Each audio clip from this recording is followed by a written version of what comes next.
Partons maintenant en immersion dans un centre équestre pas comme les autres. Il se trouve à Pournoy-la-Grasse, en Moselle. Là-bas, les chevaux et autres petits animaux aident les soignants à guérir les hommes. Cela s'appelle la médiation animale. Les résultats sont bluffants chez les plus jeunes comme les plus âgés. Un grand format proposé par Anne-Laure Chéry et Éric Bertrand.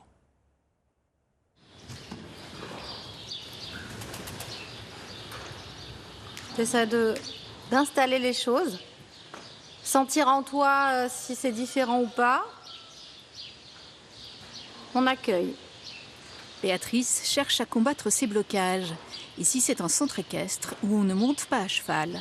En les côtoyant, on apprend à ressentir, à écouter, à se retrouver. Il y a une trentaine d'années, j'avais pris des cours d'équitation parce que les chevaux m'attiraient beaucoup et puis ça s'était pas très bien passé.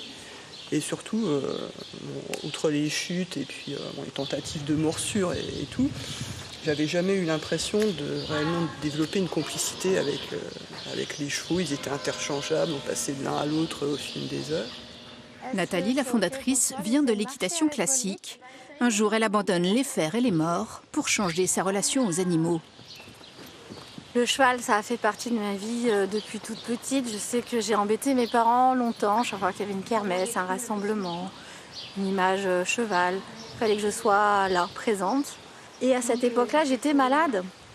J'étais malade et mon médecin de famille, qui était le premier en fait propriétaire de la structure où on est aujourd'hui, c'était mon médecin qui m'avait proposé en fait de venir voir ses chevaux si je prenais en fait mon traitement médical.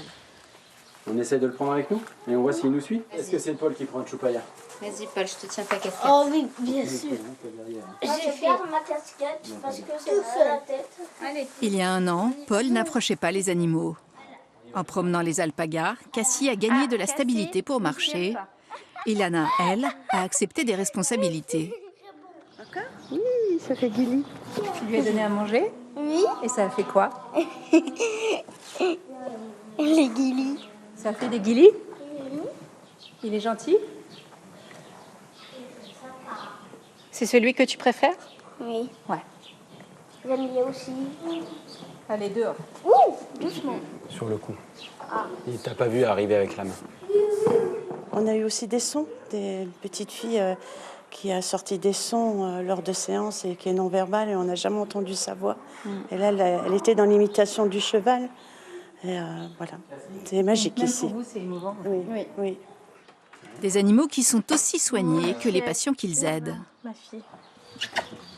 On a pas plus de 3 séances par semaine par animaux, ce qui leur permet vraiment d'avoir un temps de repos entre chaque séance, des journées entières de repos. On les soumet à un transport, à un lieu qui est différent, à des humains avec des émotions.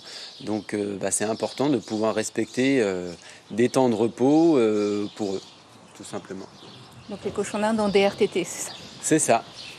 Des congés maternité, de la retraite, tout comme nous. Alors là, on a Tulipe.